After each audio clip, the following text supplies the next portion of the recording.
नमस्कार, मैं हूं आपके साथ रोशनी और आप देखना शुरू कर चुके हैं बहुजन मीडिया। जैसा कि आज 21 जुलाई है और भीम आर्मी एक ऐसा संगठन है जो कि शायद ही कोई ऐसा होगा जो इस संगठन के बारे में नहीं जानता होगा। संगठन के बारे में तो सभी जानते हैं, लेकिन मेरी कोशिश है कि मैं ये जानूं कि इसका उद्देश्य क्या है, जो संगठन बना है उद्देश्य क्या है, या फिर जो उद्देश्य है उस उद्देश्य से काम हो पा रहा है या नहीं। कई सारे सवाल हैं। हमारे साथ युवा जुड़ चुके हैं, जैसा कि ये भीम आर्मी जो है युवाओं की ही है। कहीं भी कोई भी किसी प्रकार का प्रोटेस्ट होता है, एट्रोसिटी होती है, तो भीम आर्मी बढ़ चढ़ के हिस्सा लेती है और कहीं ना कहीं इस चीज़ का चैलेंज करती है। यदि पीड़ित परिवार होते हैं या फिर जहाँ पे प्रोटेस्ट हो रहा होता है उसका संज्ञान में नहीं लिया जाएगा शासन प्रशासन के द्वारा, तो बहुत बड़ा आंदोलन करेंगे। बार बार ऐसा कहा जाता है। चलिए ज़्यादा देरी ना करते हुए शुरू करते हैं और जानते हैं कि ये लोग दिल्ली में आए हुए हैं। आपको बता दें कि जो अधिवेशन हो रहा है, प्रथम अधिवेशन राष्ट्रीय स्तर का, यह दिल्ली में हो रहा है। कहाँ से लोग कहाँ से आए हैं ये जानने की कोशिश करेंगे। जी भैया, सबसे पहले तो स्वागत है आपका हमारे बहुजन मीडिया में। आपका नाम? मेरा नाम इंद्रभान अम्बेडकर है। अच्छा, मैं Chitrakoot district president Bhim Army Bharat Ekta Mission. अच्छा, चित्रकूट से भाई साहब आए, कितने लोगों के साथ में आए हैं? चित्रकूट से हमारे समथिंग 25 से 30 लोग आए हैं चित्रकूट। अच्छा, कैसे आए हैं, किस संसाधन से आए? बाई ट्रेन से आए हैं। अच्छा, बाई ट्रेन से आए हैं और चित्रकूट से। आपके साथ में कितना बताया आप लोगों ने? हमारे 25 से 30 लोग। अच्छा, 25 से 30 लोग आए हुए हैं। अच्छा भैया, इतनी दूर दिल्ली में आप ये ऐसा कार्यक्रम देखने के लिए पहली बार आए हैं या फिर पहले भी आ चुके हैं? हमने ऐसा कार्यक्रम देखने के लिए पहली बार है और ये हमारा भीम आर्मी भारत एकता मिशन का प्रथम राष्ट्रीय अधिवेशन होने जा रहा है, जो 21 जुलाई को हो रहा है। होने जा रहा है या हो रहा है? हो रहा है और काफ़ी देश के कोने कोने से कम 15-25 हज़ार तादाद लोगों की संख्या है और देश के हर राज्यों से लगभग हर लाखों संख्या में कम से कम यहाँ पर ताल कटोरा जो स्टेडियम है यहाँ पर खचाखच भरा हुआ है और यहाँ काफ़ी तादाद संख्या में भीड़ है। अच्छा भैया, आपके आने का उद्देश्य क्या है?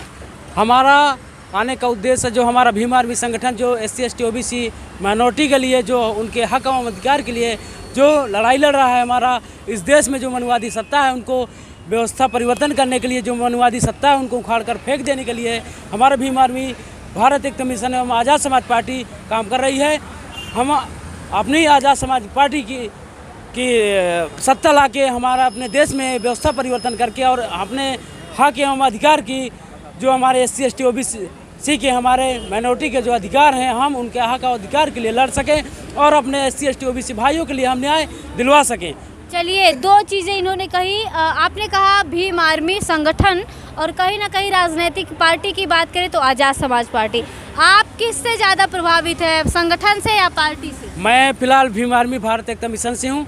हमारे आज़ाद समाज पार्टी से हमारे आज़ाद रविराज जी हैं, डिस्ट्रिक्ट प्रेसिडेंट हैं। भैया, आपने एक चीज़ कही कि मनुवादियों को उखाड़ फेंकना और अपने हक अधिकार। आप मुझे बताएंगे कि अधिकार क्या क्या है? हमारे अधिकार हैं, हमारे मौलिक अधिकार हैं। हमारे मौलिक अधिकार में क्या? हमारे स्वतंत्रता का अधिकार नहीं है।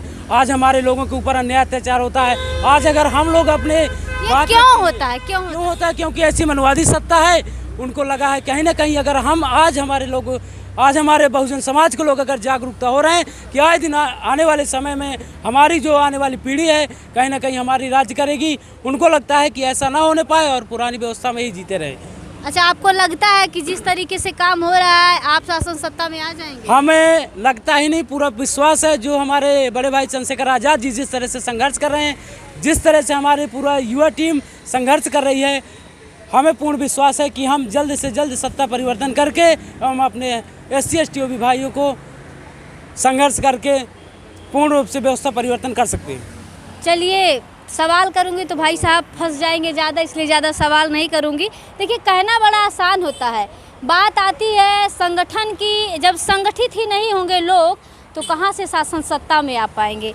चलिए, कोई बात नहीं, इन्होंने अपने विचार व्यक्त किए, हमसे साझा किए, इसके लिए बहुत बहुत धन्यवाद। आपका नाम क्या है? आज़ाद रविराज। अच्छा, आज़ाद रविराज, कहाँ से आए भैया? चित्रकूट जिला से, जिला अध्यक्ष चित्रकूट, आज़ाद समाज पार्टी। आज आज़ाद समाज पार्टी से आप हैं? जी। पार्टी से ज़्यादा प्रभावित है या संगठन? दोनों से। पहले किससे जुड़े हैं? पहले तो संगठन से जुड़े। अच्छा, संगठन का उद्देश्य क्या है? संगठन का उद्देश्य है जो SC/ST OBC माइनॉरिटी के ऊपर जो अत्याचार होते हैं उनके हक और अधिकार की लड़ाई लड़ने के लिए भीम आर्मी मैदान पे आई है। माइनॉरिटी में कौन कौन आता है? माइनॉरिटी में तो सभी लोग आते हैं। कौन सभी लोग आते हैं? वो माइनॉरिटी मुस्लिम है, सिख ईसाई। चलिए कोई बात नहीं है, अच्छा लगा आए हैं। चलिए एकता तो दिखा रहे हैं कम से कम, बाकी सवाल करेंगे तो आप देख ही पा रहे होंगे कैमरे पे। भैया आप कहाँ से? मैं भी चित्रकूट से हूँ। सर्वप्रथम मेरा नाम राहुल अंबेडकर है। मैं पूर्व में प्रदेश सचिव रह चुका हूँ भीम आर्मी का। अच्छा अच्छा जी। भीम आर्मी का पूर्व प्रदेश सचिव रह चुके हैं। भैया एजुकेशन क्या है आपकी? BA। अच्छा BA। यहाँ पे किस उद्देश्य से आए हैं?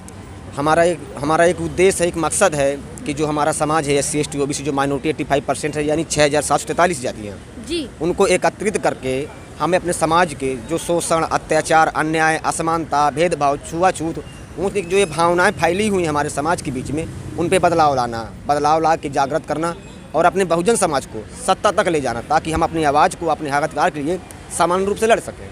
अच्छा भैया आपको क्या लगता है कि जिस तरीके से समाज में काम हो रहा है, संगठन काम कर रहे हैं, संगठन लगातार आए दिन बन रहे हैं, आपको लगता है कि हम इस तरीके से एक होकर शासन सत्ता में आ सकेंगे? देखिए, हमारी कोशिश तो यही है कि जो हमारा समाज बिखरा हुआ है, हजारों संगठन, लाखों संगठन किसी न किसी नाम से चल रहे हैं।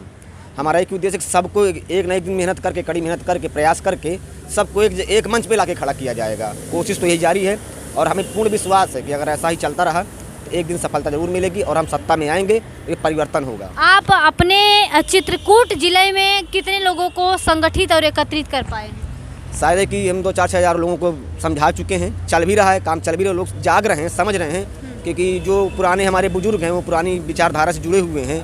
कहीं ना कहीं मनुवादी विचारधारा से उनको लगाव है, लेकिन समझा रहे हैं, बता रहे हैं, जगा रहे हैं, महापुरुषों के बारे में बता रहे हैं, उनकी विचारधारा से जगा रहे हैं, तो लोग जाग रहे हैं। जो लेकिन हमारी जो युवा पीढ़ी है वो काफ़ी हद तक जागरूक हो चुकी है और कंधे से कंधे मिला के चल रही हैं। हमारी चाहे माएँ हों, चाहे बहनी हों, चाहे बेटी हों, और इस आधार पर अगर चलता रहा तो एक दिन परिवर्तन सुनिश्चित है। चलिए थोड़ी सा एक बात कर लेंगे। भाई साहब के मुंह में एकदम लबालब गुटखा भरा हुआ।